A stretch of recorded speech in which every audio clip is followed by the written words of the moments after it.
अस्सलाम वालेकुम my dear friends, MCV की नई एपिसोड में मैं आप सबको खुश आमदीद कहता हूँ। आज की इस एपिसोड में हम बात करेंगे खुरूज सुफियानी के बारे में और अल्लाह के नबी की हदीस आपके साथ शेयर करता हूँ सल्लल्लाहु अलैहि वसल्लम, जिसका मफ़हूम है आपने फरमाया कि मेरे दीन में से अबू सुफियान की औलाद में से रज़ी अल्लाह तआला अन्हु एक शख्स जो है वो ऐसा सुराख करेगा कि जिसको दोबारा भरा नहीं जा सकेगा। जिसकी तफसील आपके सामने रखता हूँ। एक शख्स जिसका नाम सुफियानी होगा, वो शाम की एक वादी याबस से कूच करेगा, निकलेगा, उसके 8 या 9 बंदे उसके साथ होंगे और उसने सुर्ख कलर का झंडा हाथ में पकड़ा होगा।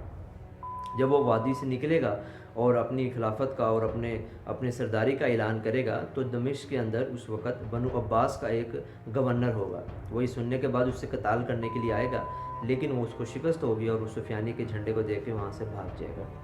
और सुफियानी का जो हौसला है वो और बढ़ेगा और वो कताल करते करते फिर अहले मशरिक़ की तरफ बढ़ेगा।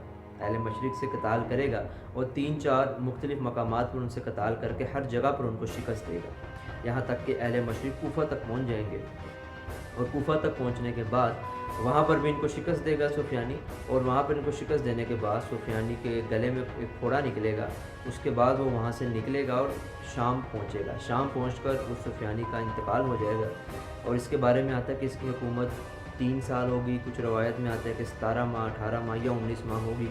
और इसकी वफ़ात होने के बाद एक और शख्स जिसका नाम अब्दुल्ला बिन यजीद होगा, वो अपनी सरदारी का ऐलान करेगा। जैसे यहाँ पर एक बात मैं आपके सामने रख दूँ कि एक हदीस है और रवायत में ये बात आती है कि खुरूज सुफियानी में 30 ऐसे लोग होंगे जिनका इमाम मेहदी रज़ी अल्लाह तआला अन्हु से पहले ज़हूर होगा और 30 के 30 का नाम सुफियानी होगा। हाँ, कुछ रवायत में आता है कि इनमें से किसी का नाम अब्दुल्ला होगा, किसी का नाम उर्वा होगा, किसी का नाम उतबा होगा, लेकिन ये 30 सुफियानी नाम के शख्स, जिनके रवायत में थोड़ा सा मुख्तलिफ है इनके नाम भी, लेकिन 30 लोग ऐसे आएंगे जिनका नाम सुफियानी होगा।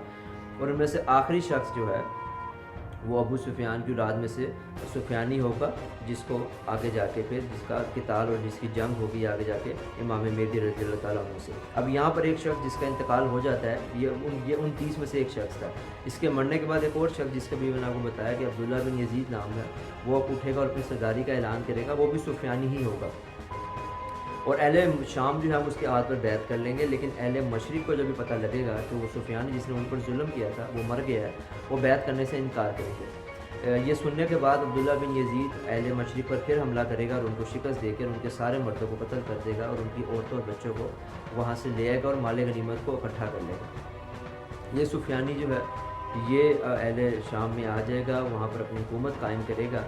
और उसके बाद कुछ रवायात में आता है कि मिस्र से भी एक शख्स जिसका जो खरूज करेगा, फिर आता है कि मगरिब से भी एक शख्स खरूज करेगा, और एक शख्स जो है वो अरब से असहब नाम का शख्स भी वहाँ से खरूज करेगा। और इनका भी इनकी किताल, इनका आपस में जंग जो है होगी और इनकी जंग फिर सुफियानी के साथ होगी। उसमें कौन जीतता है और उसके हालात और मामलात क्या होंगे और इमाम मेहदी रज़ी अल्लाह तआला अन्हु का कब इसके साथ सामना होगा और आपके साथ मामलात कैसे होंगे, ये इंशाल्लाह नेक्स्ट वीडियो में आपके साथ शेयर करूँगा। अपना ख्याल रखिएगा। इंशाल्लाह नेक्स्ट एपिसोड में जल्द आपके साथ हाज़िर होऊंगा। अस्सलामु अलैकुम व रहमतुल्लाहि व बरकातहू।